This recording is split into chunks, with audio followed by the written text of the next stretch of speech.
CPEC 2, जी हाँ, China Pakistan economic corridor का part 2 अब स्टार्ट हो रहा है, उसका एग्रीमेंट साइन हुआ है।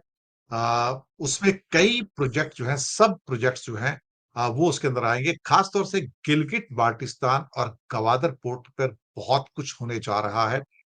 गिलगिट बाल्टिस्तान के अंदर अगर कुछ होता है तो फिर वो अल्टीमेटली वो है तो पीओके का हिस्सा। ठीक है, अब जो भी है, अ, हम तो उसे रोक नहीं सकते। चाइना पावरफुल है और वो करेगा ही। और उसका जो एक्सपेंशन हो रहा है वो इंडिया के लिए चिंता की बात होगी। अब सीपेक 2 का प्रोजेक्ट आ रहा है साहब, यानी कि अनाउंसमेंट हो गया उसका, सारा का सारा जो है साइन वाइन हो गए हैं। और पाकिस्तान की बल्ले-बल्ले है इसके अंदर, चाइना की भी बल्ले-बल्ले है। इसमें क्या होने जा रहा है कि चाइना और पाकिस्तान नए एरियाज में जो सारा सीपेक प्रोजेक्ट जहां से जा रहा है, जिसमें इंडस्ट्री है, डेवलपमेंट है, एग्रीकल्चर है और साइंस है, इन सब के अंदर जो फर्दर जो आपका सो कॉल्ड इकोनॉमिक कॉरिडोर है, वहां पर ये डेवलपमेंट करेंगे। प्लस इसमें अफगानिस्तान को भी शामिल किया जाएगा। मैंने पहले बताया कि सीपेक का एक्सपेंशन होने जा रहा है। सीपेक यानी कि गिलगिट बाल्टिस्तान से सीधा निकल के वहां पे काबुल तक भी जाएगा और काबुल से शायद ये कंधार। और एक पॉसिबिलिटी है कि सीपेक प्रोजेक्ट ईरान बॉर्डर को टच करेगा, क्योंकि ईरान के साथ इस समय चीन की बहुत बड़ी दोस्ती है, रूस की तरह ही। तो हो सकता है कि वो इस रोड का इस्तेमाल जो कि जिनजियांग से आता है, सीधा ईरान को पूरा का पूरा कांटेक्ट करेगा वाया काबुल होके। और ये इसलिए भी हुआ है कि आज वांग ही जो इंडिया छोड़कर गए थे, जो चाइना के फॉरेन मिनिस्टर हैं, 2 दिन इंडिया में थे। उसके बाद कल 21 तारीख को पाकिस्तान जा रहे हैं। बीच में 1 दिन वो काबुल में थे। वहां पे एक ट्राइलेटरल मीट हुई है अफगानिस्तान, पाकिस्तान और चाइना की, और वहां पे काफी इनके एग्रीमेंट्स हुए हैं। तो चाइना की जो अफगानिस्तान में बढ़ती हुई जो प्रेजेंस है, उससे मुझे लगता है कि इंडिया को भी सोचना पड़ेगा कि भाई, हमारी जो वहां पे प्रेजेंस थी अब बहुत कमजोर हो गई, तो हम क्या करेंगे। लेकिन पाकिस्तान का सी पैक 2 का जो सिस्टम एक्सपेंशन है, वो काफी महंगा तो होगा, but it's okay, fine, no issue. लेकिन उसके द्वारा गवादर जो पोर्ट है, जो कि बेसिकली जो ईरान का चबहार पोर्ट जो इंडिया ने डेवलप किया है, उसका एक दो टर्मिनल है। गवादर पोर्ट से उसकी दूरी मुश्किल से 140 किलोमीटर की है। और गवादर पोर्ट जो है पाकिस्तान का, चाइना के लिए एक बहुत बड़ा अरब सागर में बेस बनेगा। सबमरीन बेस भी है, नेवल फ्रिगेट्स का बेस भी है। तो एक किस्म से चाइना को वो बेस चाहिए था और वो गवादर के रूप में उसको मिला है। गवादर में उसने एक बड़ा एयरपोर्ट, इंटरनेशनल एयरपोर्ट भी बनाया है और साथ में बड़ा पोर्ट भी बनाया है। लेकिन उसका फायदा ले दे के चाइना को ही मिलेगा। अब कितना इसका इकोनॉमिक इम्पैक्ट पाकिस्तान पे पड़ेगा, कितना उसको पैसा देना पड़ेगा और कैसे वो उससे डील करेगा, ये मुझे लगता है कि पाकिस्तान के अंदर भी चर्चा का विषय है कि क्योंकि इसे पैसा तो बहुत लगेगा, 60,000 करोड़ तो ऑलरेडी वो लगा चुका है। और अब इसको और एक्सपेंशन करके आगे ले जाने की बात हो रही है। और इसमें बेल्ट एंड रोड इनिशिएटिव तो ऑलरेडी चल ही रहा है, 2015 में था। लेकिन अब वो खास तौर से एनर्जी के एरियाज में, इसमें हाईवेज भी हैं, पावर प्रोजेक्ट्स भी हैं और गवादर पोर्ट का जो पूरा डेवलपमेंट हुआ है। लेकिन अब यहाँ पर एग्रीकल्चर, साइंस, इंडस्ट्री के एरियाज में सीपेक 2 जो स्टार्ट होने जा रहा है, लेकिन उसका आउटले अभी नहीं दिया है कि कितना एग्जैक्टली मनी उसके ऊपर स्पेंड किया जाएगा। थोड़ी देर में वो भी सामने आ जाएगा। लेकिन जितना भी पैसा वो अफगानिस्तान में लगाने जा रहा है सीपेक को एक्सपेंशन करके, वो सारा चाइना लगाएगा। उसमें शायद मुझे नहीं लगता कि अफगानिस्तान कुछ भी कंट्रीब्यूट करेगा। लेकिन हाँ, अफगानिस्तान के अंदर जो मिनरल्स की डील की है ऑलरेडी चाइना ने, वो अपने आप में बहुत बड़ी है। और चाइना को पता है कि वेल्थ दुनिया में कहां से आएगी। और सारी दुनिया के अंदर जितने भी कंट्री में हो सकता है, चाइना मिनरल्स की डील करता चला जा रहा है। एक अमेरिका की रिपोर्ट आई है, उन्होंने बताया कि चाइना ने अब वो कैपेसिटी डेवलप कर ली है जिससे कि दुनिया के किसी भी कोने में वो एटम बम अपनी आईसीबीएम्स के द्वारा, इंटर कॉन्टिनेंटल बैलिस्टिक मिसाइल्स के द्वारा ड्रॉप कर सकता है, वो भी पिन पॉइंटेड एक्यूरेसी के साथ।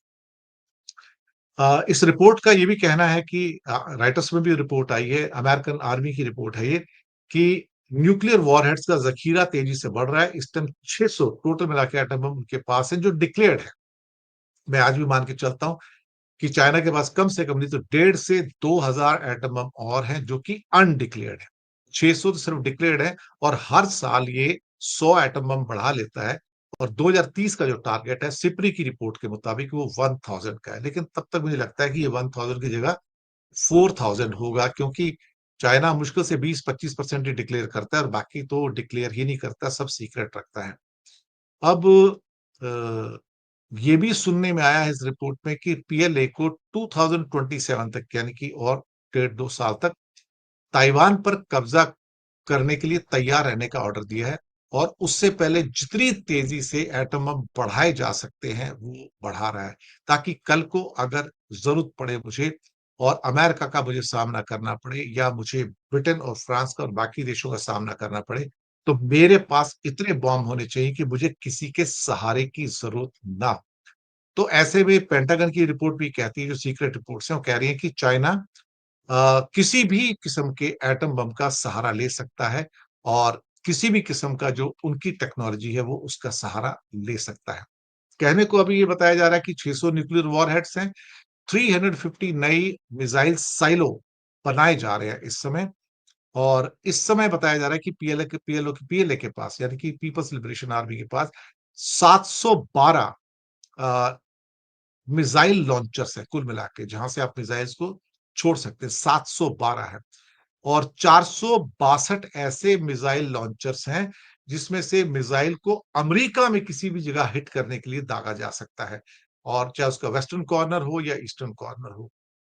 सभी जो साइलो के अंदर जो मिसाइलें हैं इस टाइम उनके हेड के ऊपर एटम बम अभी तैनात नहीं है, लेकिन 2030 तक 1000 से ज्यादा ऑपरेशनल एटॉमिक वॉरहेड्स होंगे, और साथ में करीब करीब 2000 आईसीबीएम रहेंगी, क्योंकि वो हर बम के लिए 2 आईसीबीएम की तैयारी कर रहे हैं। ये रिपोर्ट मैं पहले भी दे चुका हूं।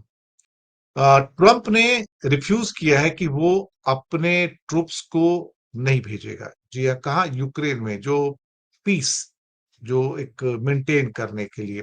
पहले कहा था कि अमेरिकी सेना भेजेंगे, अब पलटी मार गए और कहते नहीं। तो जेलेंस्की को जो सिक्योरिटी गारंटी का वादा किया था, हवा हवाई था। जी हाँ, हवा हवाई था वो। और अब कहते हैं कि नहीं नहीं, मैं अपनी आर्मी नहीं भेजूंगा। अब सवाल ही पैदा होता है कि ट्रम्प सुबह क्या बोलते हैं, रात को क्या बोलते हैं, ये बड़ी दिक्कत है। अब बहुत सारे कंट्री कंफ्यूज रहते हैं। आप सोचिए, जब उनकी 7-8 लोगों से बातचीत हो रही थी, जेलेंस्की बैठे थे, मैक्रो थे, की स्टॉर्मर थे, मेलोनी थी, नेटो के चीफ थे, ईयू के चीफ थे, सब तो बैठे हुए थे वहां पर। और बात करते करते बीच में करीब करीब 1 घंटा बात किया, 1.5 घंटा, उठ के चले गए। 45 मिनट के बाद आए, बोलते रुको, मुझे पुतिन से बात करनी है। उठ के चले गए, पुतिन से 45 मिनट बात किया, फिर उसके बाद वापस आए। आप सोचिए कि इसका मतलब पुतिन ने ट्रंप को अपने आईने में उतार लिया है। और अब वो हर चीज के बारे में, अगर वो उनके मन में था शायद ट्रंप के कि बाद में इस मीटिंग से कुछ उल्टा सीधा बाहर निकले और पुतिन के माइंड में कोई डाउट आए, तो मैं पहले ही उसको बता दूं भाई क्या चल रहा है यहाँ पे मीटिंग में और क्या होने जा रहा है। और भगवान जाने अंदर सीक्रेटली उन्होंने क्या बात की होगी, ये तो मुझे पता नहीं। लेकिन ट्रंप की और पुतिन की थोड़ी गर्माहट बढ़ती चली जा रही है, नरमाहट भी बढ़ती चली जा रही है। और लेकिन ये जो अभी क्या कहते हैं कि अपनी सेना को भेजने से मना कर दिया, वो एकदम से कहा जाए तो बड़ा अद्भुत है साहब। अद्भुत इसलिए कि वो कह रहे थे कि मैंने अपने मागा सपोर्टर को अश्योर किया था इलेक्शन में कि मैं किसी देश में अपनी सेना नहीं भेजूंगा, तो मैं उसी वादे पे चल रहा हूं। अमेरिका फर्स्ट है, लेकिन मैं फॉरेन कंट्रीज में जो है अपनी सेना, अपनी आर्मी को नहीं भेजूंगा, और यूक्रेन में मैं नहीं भेजने वाला हूं। सिक्योरिटी की गारंटी है, लेकिन मैं अपनी आर्मी को नहीं भेजूंगा। इससे पहले उनका कहना था कि मैं वॉशिंगटन जो है वो कीव को, यानी कि यूक्रेन को, सभी किस्म की सहायता और साथ में जो सैनिक टुकड़ियां हैं वो भी भेजने के लिए तैयार हूं। लेकिन अजीब सी कहानी है, 150 बिलियन डॉलर के हथियार तो दे ही रहा है, 90 बिलियन डॉलर के हथियार हैं, 50-60 बिलियन डॉलर के ड्रोन की जो टेक्नोलॉजीज है और बाकी चीजें हैं वो भी है। साथ में 10 पैट्रियट एयर डिफेंस सिस्टम से उनकी खरीदारी की भी बात फाइनलाइज हुई है। तो बड़ा पैकेज है, करीब करीब 150 बिलियन डॉलर का। कई बार मुझे समझ में नहीं आता कि भाई यार ये क्या चल रहा है कि एक साइड से आप पीस डील करते हो, दूसरी साइड में आप 150 बिलियन डॉलर का उसको डिफेंस के इक्विपमेंट्स दे रहे हो। तो ये तो आग में घी डालने वाली बात हो गई ना। ये थोड़ा सा मुझे हिपोक्रेटिक लगता है। और ऐसा लगता है कि जैसे कई बार ट्रम्प जो है ना डबल क्रॉस कर रहे हैं। अब ये नहीं पता कि वो डबल क्रॉस पुतिन से कर रहे हैं, ज़ेलेंस्की से कर रहे हैं या यूरोपियन यूनियन से कर रहे हैं। लेकिन यूरोपियन यूनियन इस टाइम बड़े पेशो-पेश में है। उनका हाल ये है कि धोबी का कुत्ता घर का ना घाट का, ना वो लेफ्ट के ना राइट के। ना तो वो अमेरिका के सगे हैं, ना वो ज़ेलेंस्की के सगे हैं, ना ही वो रूस के खिलाफ कुछ कर सकते हैं। तो यूरोप की हालत जो है इस टाइम सबसे ज़्यादा क्रिटिकल है कि उन्हें यही नहीं पता कि भाई मुझे करना क्या है अल्टीमेटली।